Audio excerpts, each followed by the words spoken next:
Friends, welcome back to Mr Mrs Lakshmi Arun vlogs. ಎಲ್ಲರೂ ತುಂಬಾ ಚೆನ್ನಾಗಿದ್ದೀರಾ ಅಂತ ಭಾವಿಸ್ತಾ ಈ ವ್ಲಾಗ್ನ ಶುರು ಮಾಡ್ತಿದ್ದೀನಿ. The nourished mom challenge day 3 successfully 3ನೇ ದಿನದ ಮಿಷನ್ ಕೂಡ ಕಂಪ್ಲೀಟೆಡ್. ಇವತ್ತು ದಿನ ಮಾತ್ರ ತುಂಬಾ ತಂಪಾಗಿತ್ತು. ಗಾಳಿ ಎಷ್ಟು ತಂಪಾಗಿ ಬೀಸ್ತಿತ್ತು ಅಂತ ಹೇಳಿದ್ರೆ ಮನೆ ಹೊರಗಡೆ ಎಲ್ಲನೂ ಹಾಗೆ ಮಂಜು ಕೂತಿರೋ ಥರ ಫೀಲ್ ಆಗ್ತಿತ್ತು. ಮತ್ತು ಕಾರ್ ಮೇಲೆ ಇರೋವಂಥ ಕವರ್ ಎಲ್ಲ ಫುಲ್ಲು ನೆಂದು ಒದ್ದೆ ಆಗೋಗಿತ್ತು. ಅಷ್ಟೊಂದು ಮಂಜು ಬೀಳ್ತಿದೆ ಅನ್ನಿಸ್ತಿದೆ. ಶಿವರಾತ್ರಿ ಹತ್ರ ಬರ್ತಾ ಬರ್ತಾ ಚಳಿ ಅಂತೂ ತುಂಬಾ ಜಾಸ್ತಿ ಆಗೋಗ್ತಾ ಇದೆ. ಇನ್ನು ನರಿಷ್ಡ್ ಮಾಮ್ ಚಾಲೆಂಜ್ ಯಾಕೆ ಬೇಕು ಅನ್ನೋದು ಸುಮಾರು ಜನದ ಮಾತಾಗಿರುತ್ತೆ. ಆ್ಯಕ್ಚುಲಿ ಮಹಿಳೆಯರಿಗೆ ಆತ್ಮಬಲ ಮತ್ತು ಆರೋಗ್ಯ ಅನ್ನೋದು ತುಂಬಾ ಇಂಪಾರ್ಟೆಂಟು. ಅದರಿಂದನೇ ನಮ್ಮ ಕುಟುಂಬದ ಯೋಗಕ್ಷೇಮ ಅಡಿಪಾಯ ಅಂತ ನಾನು ಅಂದ್ಕೊಳ್ತೀನಿ. ನೋಡಿ, ಸೆಲ್ಫ್ ಕೇರ್ ಅನ್ನೋದು ಸೆಲ್ಫಿಶ್ನೆಸ್ ಅಲ್ಲ. ನಮ್ಮ ಸಮಾಜದಲ್ಲಿ ಮಹಿಳೆಯರು ಎಲ್ಲರಿಗಿಂತ ಕೊನೆಯಲ್ಲಿ ಊಟ ಮಾಡೋದು ಮತ್ತು ಆರೋಗ್ಯನ ಅಲಕ್ಷ್ಯ ಮಾಡೋದು ಒಂದು ಅಭ್ಯಾಸ ಆಗಿಬಿಟ್ಟಿದೆ. ನೀವು ಅಬ್ಸರ್ವ್ ಮಾಡಿ ನೋಡಿದ್ರೆ ಸುಮಾರು ಜನ ಹೆಣ್ಮಕ್ಳು ಎಲ್ಲ ಕೆಲಸ ಮಾಡಿ ಬ್ರೇಕ್ಫಾಸ್ಟ್ ಮಾಡೋದಕ್ಕೇ 12 ಗಂಟೆ ಆಗಿಬಿಡುತ್ತೆ. ಸೊ ಖಾಲಿ ಹೊಟ್ಟೆಲಿ ನಾವು ಅಷ್ಟೊತ್ತು ಇದ್ದರೆ ನಮ್ಮ ಆರೋಗ್ಯ ಏನಾಗಬೇಕು ಹೇಳಿ. ನಾವು ರಾತ್ರಿ ಊಟ ಮುಗಿಸಿ ಎಂಟೈರ್ ನೈಟು ಅಟ್ಲೀಸ್ಟು 6ರಿಂದ 8 ಗಂಟೆ ನಿದ್ದೆ ಮಾಡಿರ್ತೀವಿ.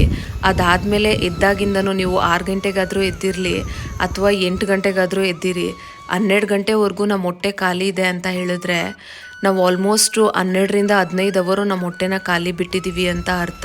ಇದರಿಂದ ಸುಮಾರು ಜನ ಹೆಣ್ಮಕ್ಳು ಅನುಭವಿಸ್ತಾ ಇರೋವಂಥ ಪ್ರಾಬ್ಲಮ್ ಏನು ಅಂತ ಹೇಳಿದ್ರೆ ಅನ್ನೆಸೆಸರ್ಲಿ ವೆಯ್ಟ್ ಗೇನ್ ಆಗುತ್ತೆ.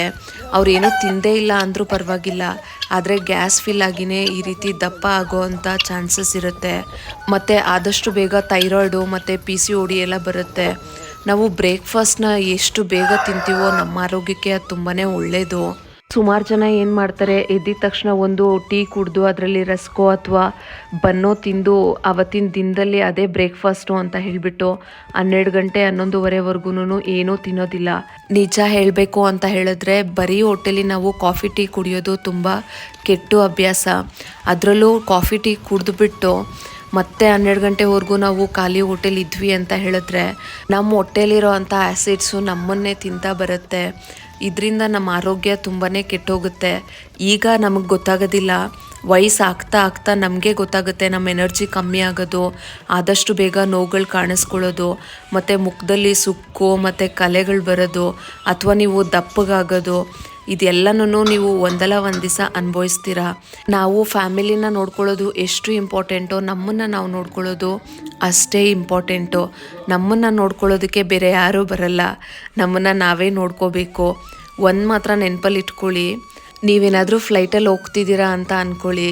ಫ್ಲೈಟಲ್ಲಿ ಏನಾದರೂ ಎಮರ್ಜೆನ್ಸಿ ಪರಿಸ್ಥಿತಿ ಬಂತು ಅಂದಾಗ ಫಸ್ಟು ನಾವೇ ಆಕ್ಸಿಜನ್ ಮಾಸ್ಕ್ ಹಾಕ್ಕೋಬೇಕು, ಆಮೇಲೆ ಬೇರೆಯವ್ರಿಗೆ ಸಹಾಯ ಮಾಡಬೇಕು.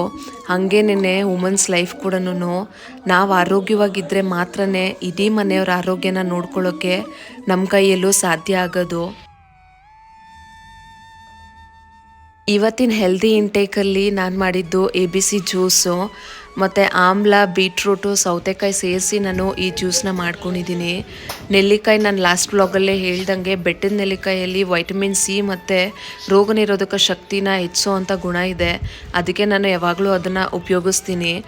ಆಮೇಲೆ ಬೀಟ್ರೋಟಲ್ಲಿ ಹಿಮೋಗ್ಲೋಬಿನ್ ಜಾಸ್ತಿ ಇರುತ್ತಲ್ವಾ, ಹೆಣ್ಮಕ್ಳಿಗೆ ಅದು ತುಂಬಾ ಇಂಪಾರ್ಟೆಂಟು.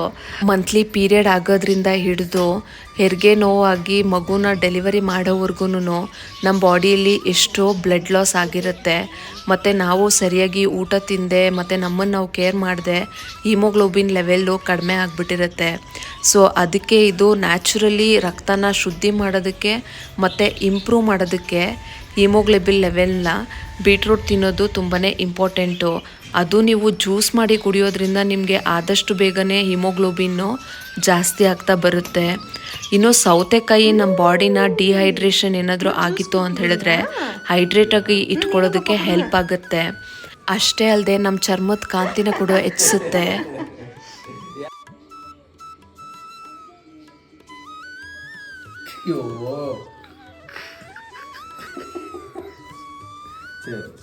ಯಾ ಮಮ್ಮಿ ನನ್ನ ಪಪ್ಪಗೆ ತಾನೇ ಕೊಡ್ತು, ಲಿಪ್ಸ್ ಎಲ್ಲ ಪಿಂಕ್ ಪಿಂಕ್ ಆಗೋಯ್ತು. ಆಮ್ಲ ಇದೆಯಲ್ಲ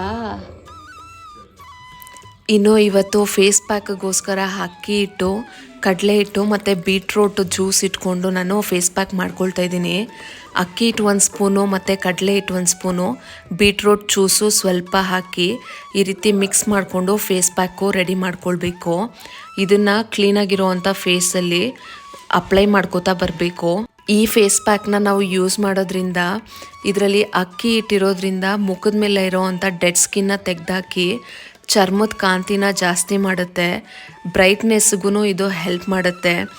ಈ ಫೇಸ್ ಪ್ಯಾಕಲ್ಲಿ ಕಡಲೆ ಹಿಟ್ಟು ಉಪಯೋಗಿಸಿರೋದ್ರಿಂದ ನ್ಯಾಚುರಲ್ ಕ್ಲೆನ್ಸಿಂಗ್ ಆಗಿ ಇದು ಹೆಲ್ಪ್ ಮಾಡುತ್ತೆ. ಆಯಿಲಿ ಸ್ಕಿನ್ ಇತ್ತು ಅಂತ ಹೇಳಿದ್ರೆ ಅದರಲ್ಲಿರೋವಂಥ ಆಯಿಲ್ನ ಎಳೆಯೋದಕ್ಕೂ ಅಥವಾ ಕಂಟ್ರೋಲ್ ಮಾಡೋದಕ್ಕೂ ಇದು ಹೆಲ್ಪ್ ಮಾಡುತ್ತೆ.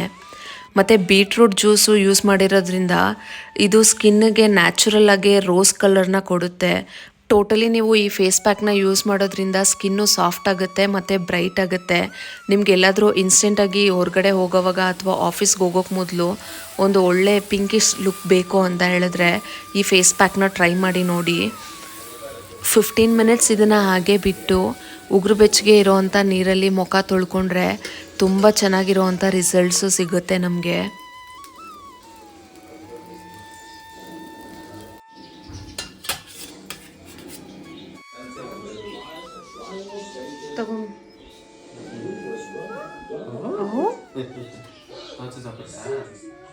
ಇವತ್ತು ನಮ್ಮ ಮನೇಲಿ ಬ್ರೇಕ್ಫಾಸ್ಟ್ ಸ್ಪೆಷಲ್ ಏನು ಅಂದರೆ ದೋಸೆ ಮತ್ತು ಕರಿ. ನಮ್ಮ ಮನೆಯವರು ಎಷ್ಟೇ ದೋಸೆ ಕೊಟ್ಟರು ಒಂದಾದರೂ ಮೊಟ್ಟೆ ಹಾಕಿರೋ ಅಂಥ ದೋಸೆ ಬೇಕು ಅಂತ ಕೇಳ್ತಾರೆ. ಸೊ ಡಿಫಾಲ್ಟಾಗಿ ಈ ದೋಸೆನ ಮಾಡಲೇಬೇಕು. ನಿಮ್ಮ ಮನೇಲೂ ಯಾರಾದರೂ ಈ ರೀತಿ ಇದ್ದಾರಾ ಕಮೆಂಟ್ ಮಾಡಿ. ಇವತ್ತು ನೀವು ಬೆಳಗಿನ ತಿಂಡಿಗೆ ಏನು ಬ್ರೇಕ್ಫಾಸ್ಟ್ ಮಾಡಿದ್ರಿ ಅನ್ನೋದನ್ನು ತಿಳಿಸೋದು ಮರಿಬೇಡಿ. ಆ್ಯಕ್ಚುಲಿ ಇವತ್ತು ವಾಕ್ಗೆ ಹೋದಾಗ ಅಮ್ಮ ನನ್ನ ಜೊತೆಲಿ ಬಂದಿದ್ದರು. ಗಂಜಲ ಬೇಕಿತ್ತು ಅಂತ ಹೇಳಿ, ನಾಳೆ ಸಂಕಷ್ಟಿ ಇದೆ ಅಲ್ವಾ, ಅದಕ್ಕೋಸ್ಕರ ಗಂಜಲ ತರೋಣ ಅಂತ ಹೇಳಿ ಔಸ್ಲಿಗೆ ಮತ್ತು ಮನೆಗೆಲ್ಲನೂ ಹಾಕಿ ಒರೆಸೋದಕ್ಕೆ ಗುಡ್ಸೋದಕ್ಕೆ ಬೇಕಾಗಿತ್ತು. ಅದಕ್ಕೆ ಜೊತೇಲಿ ಬಂದಿದ್ದರು ಅಮ್ಮ. ಮನೆಯಿಂದ ಸ್ವಲ್ಪ ದೂರ ಆಚೆ ಒಬ್ಬರದು ಫಾರ್ಮ್ ಹೌಸ್ ಥರ ಇದೆ. ಅಲ್ಲಿ ಕುರಿ ಮತ್ತು ಹಸು ಎಲ್ಲನೂ ಸಾಕ್ಕೊಂಡಿದ್ದಾರೆ. ಅಲ್ಲಿ ಕೋಳಿ ಹತ್ರ ವಾಕ್ ಮಾಡ್ತಾರೋವಾಗ ಎಷ್ಟು ಚೆನ್ನಾಗಿ ಕೂಗುತ್ತೆ ಗೊತ್ತಾ. ಇವತ್ತು ವಾಕಿಗೆ ಹೋದಾಗ ತುಂಬಾ ರಿಫ್ರೆಶಿಂಗ್ ಆಗಿತ್ತು. ತುಂಬ ಸ್ಪೆಷಲಾಗಿ ಫೀಲ್ ಆಯಿತು. ಯಾಕಂತ ಹೇಳಿದ್ರೆ ಯಾವುದೋ ಒಂದು ಹಳ್ಳಿಗೆ ಹೋದಂಗೆ ಫೀಲ್ ಆಯಿತು. ಅಲ್ಲಿ ಮುದ್ದಾಗಿರೋ ಅಂಥ ಪುಟಾಣಿ ಕುರಿಮರಿಗಳು, ಕೋಳಿಗಳೆಲ್ಲ ಎಷ್ಟು ಚೆನ್ನಾಗಿದ್ವು. ಹಸು ಪಾಪು ಯಾವುದೋ ಒಂದಕ್ಕೆ ರಕ್ತ ಬರ್ತಾಯಿತ್ತು ಪಾಪ. ಎಷ್ಟು ಚೆನ್ನಾಗಿದೆ ಆ ಪ್ಲೇಸು ಅಂತ ಹೇಳಿದ್ರೆ ವಾವ್. ಆಗಿನ ಕಾಲದಲ್ಲಿ ಅದನ್ನೆಲ್ಲ ಸಾಕ್ಕೊಂಡಿರೋರೇ ರಿಚ್ ಆಗಿದ್ರೇನೋ ಸೀರಿಯಸ್ಲಿ. ಈಗ ಅದನ್ನೆಲ್ಲ ನೋಡೋದಕ್ಕೆ ಸಿಗೋದೇ ಅಪರೂಪ ಆಗೋಗ್ಬಿಟ್ಟಿದೆ. ತುಂಬ ಚೆನ್ನಾಗಿತ್ತು. ವಾಕ್ ಮುಗಿಸ್ಕೊಂಡು ಮನೆಗೆ ಬಂದಮೇಲೆ ಈ ರೀತಿ ಎಲ್ಲ ಡೈಲಿ ರುಟೀನು ತುಂಬ ಸಕ್ಸಸ್ಫುಲ್ಲಾಗಿ ಹೋಯಿತು ಇವತ್ತು. ಅಮ್ಮಂದು ಇವತ್ತು ಗಾರ್ಡನ್ನು ಕ್ಲೀನ್ ಮಾಡುವಂಥ ಕೆಲಸ ಏನು ಮಾಡಿದ್ದಾರೆ ನೋಡಿ. ಈ ರೀತಿ ದಾಸವಾಳ ಗಿಡನ ಫುಲ್ಲಾಗಿ ಕಟ್ ಮಾಡಿ ಇಟ್ಬಿಟ್ಟಿದ್ದಾರೆ. ಅಮ್ಮಂಗೂ ನನಗೂ ದೊಡ್ಡ ಆರ್ಗ್ಯುಮೆಂಟು. ಸನ್ಲೈಟು ಒಳಗಡೆ ಬರ್ತಿಲ್ಲ ಅಂತ ಹೇಳಿ ಫುಲ್ಲು ಕಂಪ್ಲೀಟ್ಲಿ ಬೋಡಿ ಮಾಡಕ್ಕೆ ಬಿಟ್ಟಿದ್ದಾರೆ. ನಾನಂತೂ ತುಂಬಾ ಬೇಜಾರು ಮಾಡ್ಕೊಂಬಿಟ್ಟೆ. ಅಮ್ಮಂಗೂ ನನಗೂ ವಾದನೆ ಆಗೋಯ್ತು. ಜಸ್ಟು ಪ್ರೂನಿಂಗ್ ಮಾಡಿ ಒಂದು ಸ್ವಲ್ಪ ಟ್ರಿಮ್ ಮಾಡಿದರೆ ಆಗಿರೋದು. ಅದನ್ನು ಬಿಟ್ಬಿಟ್ಟು ಫುಲ್ಲಾಗಿ ಕಂಪ್ಲೀಟ್ಲಿ ಆ ರೀತಿ ಕಟ್ ಮಾಡಿದ್ದು ತುಂಬಾ ಬೇಸರ ಆಗೋಯ್ತು. ಅಮ್ಮ ಹೇಳ್ತಿದ್ರು ಅದು ಹೆಲ್ದಿಯಾಗಿ ಬೆಳಿಬೇಕು ಅಂತ ಹೇಳಿದ್ರೆ ಹುಳಗಳೆಲ್ಲ ಇಲ್ಲದೆ ಆ ರೀತಿ ಮಾಡಲೇಬೇಕು, ಬೇಜಾರು ಮಾಡ್ಕೋಬೇಡ ಅಂತ. ಅದು ತುಂಬ ದಿನ ಆಗೋಯ್ತು. ದಾಸವಾಳ ಹೂವು ಬಿಡ್ತಾನೇ ಇಲ್ಲ. ಏನು ಮನೆ ಮದ್ದು ಮಾಡಿದ್ರು ಅಥವಾ ಹೊರ್ಗಡೆಯಿಂದ ಪೌಡರ್ಗಳು ಅಥವಾ ಪೆಸ್ಟಿಸೈಡ್ಸ್ ತಂದು ಹಾಕಿದ್ರೂ ಅದು ಸರಿ ಹೋಗ್ತಿಲ್ಲ. ಮೊಗ್ಗುಗಳೆಲ್ಲ ಉದುರೋಗ್ತಾ ಇತ್ತು. ಅದಕ್ಕೇ ಈ ಸತಿ ಫುಲ್ಲಾಗಿ ಕಟ್ ಮಾಡಿಬಿಟ್ಟೆ ಅಂತ ಹೇಳಿದ್ರು. ಇಟ್ಸ್ ಓಕೆ ಅಂತ ನಾನು ಸಮಾಧಾನ ಮಾಡಿಕೊಂಡೆ. ನಾವು ಮನೇಲಿ ಸಾಕಿರೋ ಅಂಥ ಪ್ರಾಣಿಗಳಾಗಿರಲಿ ಅಥವಾ ಒಂದು ಪುಟಾಣಿ ಗಿಡ ಆದರೂ ಆಗಿರಲಿ, ಅದೇನಾದರೂ ಸ್ವಲ್ಪ ನೋವಾಯಿತು ಅಂತ ಹೇಳಿದ್ರೆ ಏನೋ ಒಂಥರ ಮನ್ಸಿಗೆ ಬೇಜಾರಾಗುತ್ತೆ. ಆ ಪ್ಲೇಸ್ನೇ ಈಗ ನೋಡೋದಕ್ಕೆ ತುಂಬ ಖಾಲಿ ಅನ್ನಿಸ್ತಾ ಇದೆ. ನೋಡಿದಾಗೆಲ್ಲ ಏನೋ ಒಂಥರ ಮನಸ್ಸಿಗೆ ಬೇಸರ. ನಿಮಗೂ ಈ ರೀತಿ ಫೀಲ್ ಆಗುತ್ತಾ ಕಮೆಂಟ್ ಮಾಡಿ. ನಾನು ನಿನ್ನೆ ಹೇರ್ ಪ್ಯಾಕು ಮತ್ತು ಸ್ಕಿನ್ ಕೇರ್ ಎಲ್ಲ ಮಾಡ್ಕೊಂಡಿದ್ದೆ ಅಲ್ವಾ. ವಾವ್, ಹೇರ್ಸು ಎಷ್ಟು ಶೈನಿಯಾಗಿ ಸಾಫ್ಟಾಗಿ ಬಂದಿತ್ತು ಅಂತ ಹೇಳಿದ್ರೆ ಪದೇ ಮುಟ್ಟೋಣ ಅನ್ನಿಸ್ತಿತ್ತು. ಅಷ್ಟೊಂದು ಸಿಲ್ಕಿಯಾಗಿತ್ತು. ಸ್ಟ್ರೈಟ್ನಿಂಗೇ ಮಾಡಿದೆ, ಸಾಫ್ಟಾಗಿತ್ತಲ್ವಾ. ಡೆಫಿನೆಟ್ಲಿ ನೀವು ಅದೊಂದು ಸತಿ ಟ್ರೈ ಮಾಡಿ. ಇವತ್ತು ಫೇಸ್ ಪ್ಯಾಕು ವಾಶ್ ಮಾಡ್ಕೊಂಡ್ಮೇಲೆ ಸ್ಕಿನ್ನು ಎಷ್ಟು ಚೆನ್ನಾಗಿ ಅನ್ನಿಸ್ತು ಅಂತ ಹೇಳಿದ್ರೆ ಏನೋ ಒಂಥರ ತುಂಬಾ ರಿಫ್ರೆಶಿಂಗ್ ಆಗಿ ಬ್ರೈಟಾಗಿತ್ತು. ಸೊ ಸಕ್ಸಸ್ಫುಲಿ ಇವತ್ತಿನ ಎಲ್ಲ ಕೆಲಸಗಳು ಒಳ್ಳೆ ರೀತಿಯಿಂದ ಆಯಿತು. ಬೆಳಗ್ಗೆ ಇಷ್ಟೊಂದು ಎನರ್ಜೆಟಿಕ್ ಆಗಿ ಕೆಲಸ ಮಾಡ್ತಾ ಇರೋದು ಮತ್ತು ನನ್ನನ್ನು ನಾನು ಕೇರ್ ಮಾಡ್ಕೊಳ್ತಿರೋದು ವಾವ್ ತುಂಬಾ ವಂಡರ್ಫುಲ್ ಫೀಲಿಂಗ್ ಕೊಡ್ತಾ ಇದೆ. ಸೊ ಡಿಫಾಲ್ಟಾಗಿ ದೇವ್ರಿಗೆ ಒಂದು ಸೆಲ್ಯೂಟ್ ಹಾಕದೆ ನಮ್ಮ ದಿನ ಸ್ಟಾರ್ಟ್ ಆಗೋದಿಲ್ಲ. ಸೊ ಅದು ಕೂಡ ಮುಗಿಸಿ ನಾನು ಆಫೀಸ್ಗೆ ರೆಡಿ ಆಗಿದ್ದಾಯಿತು. ಸೊ ಇದಾದಮೇಲೆ ನಾನು ಬ್ರೇಕ್ಫಾಸ್ಟ್ ಮುಗಿಸ್ಕೊಂಡು ಪಾಪುಗೆ ಫೀಡ್ ಮಾಡಿ ಮತ್ತು ನಾನು ಆಫೀಸ್ ಕೆಲಸಕ್ಕೆ ಹೋಗ್ಬಿಡ್ತೀನಿ. The nourish mom challenge series ಯಾವ ರೀತಿ ಹೋಗ್ತಾ ಇದೆ ಅನ್ನೋದನ್ನು ಕಮೆಂಟ್ ಮಾಡಿ. ನಿಮಗೆ ಈ ಸೀರೀಸು ಇಷ್ಟ ಆಯಿತಾ, ಇದರಲ್ಲಿ ಏನಾದರೂ ನಾನು ಕರೆಕ್ಟ್ ಮಾಡ್ಕೊಳ್ಬೇಕಾ ಅದನ್ನು ಕೂಡ ತಪ್ಪದೆ ತಿಳಿಸಿ. ನನ್ನ ಫಸ್ಟ್ 2 ದಿನಗಳನ್ನ ಕೂಡ ನೀವು ಫಾಲೋ ಮಾಡಿದ್ದೀರಾ ಅಂದ್ಕೊಳ್ತಿದ್ದೀನಿ. ಮಾಡಿಲ್ಲ ಅಂತ ಹೇಳಿದ್ರೆ ದಯವಿಟ್ಟು ಹೋಗಿ ಆ ವ್ಲಾಗ್ನ ಕೂಡ ಚೆಕ್ ಮಾಡಿ. ಇದು ಜಸ್ಟು ನನ್ನೊಬ್ಬಳು ಸೆಲ್ಫ್ ಕೇರ್ ಅಲ್ಲ, ಇದರಿಂದ ಸುಮಾರು ಜನ ಹೆಣ್ಮಕ್ಳು ಇನ್ಸ್ಪೈರ್ ಆಗಿ ಅವ್ರನ್ನ ಅವರು ಸೆಲ್ಫ್ ಕೇರು ಮತ್ತು ಸೆಲ್ಫ್ ಲವ್ ಮಾಡೋದಕ್ಕೆ ಇದು ಮೋಟಿವೇಟ್ ಮಾಡುತ್ತೆ ಅಂತ ನಾನು ನಂಬಿದ್ದೀನಿ. ನನ್ನ ಸಬ್ಸ್ಕ್ರೈಬರ್ಸಿಂದ ಬರ್ತಾ ಇರೋ ಅಂಥ ಪಾಸಿಟಿವ್ ಕಮೆಂಟ್ಸ್ನ ನೋಡಿ ನನಗೆ ತುಂಬಾ ಖುಷಿ ಆಗುತ್ತೆ. ಅದು ನನಗೆ ಇನ್ನೂ ಹೆಚ್ಚಾಗಿ ಎನರ್ಜಿ ಕೊಡ್ತಿದೆ. ನೀವೇನಾದರೂ ಈ ವ್ಲಾಗ್ನ ಇಲ್ಲಿವರೆಗೂ ನೋಡಿದರೆ thank you so much for your precious time. ಇವತ್ತಿನ ವ್ಲಾಗು ಯಾವ ರೀತಿ ಇತ್ತು ಅನ್ನೋದನ್ನು ತಪ್ಪದೆ ಕಮೆಂಟ್ ಮೂಲಕ ತಿಳಿಸಿ, ವೆಯ್ಟ್ ಮಾಡ್ತಾ ಇರ್ತೀನಿ. ಈ ವ್ಲಾಗು ನಿಮಗೆ ಇಷ್ಟ ಆಗಿದ್ರೆ ದಯವಿಟ್ಟು ಒಂದು ಲೈಕ್ ಮಾಡಿ, ಶೇರ್ ಮಾಡಿ ಮತ್ತು ನಮ್ಮ ಚಾನಲ್ಗೆ ಸಬ್ಸ್ಕ್ರೈಬ್ ಮಾಡಿ ನನಗೆ ಸಪೋರ್ಟ್ ಮಾಡಿ. Thank you for watching. Will catch you in next vlog.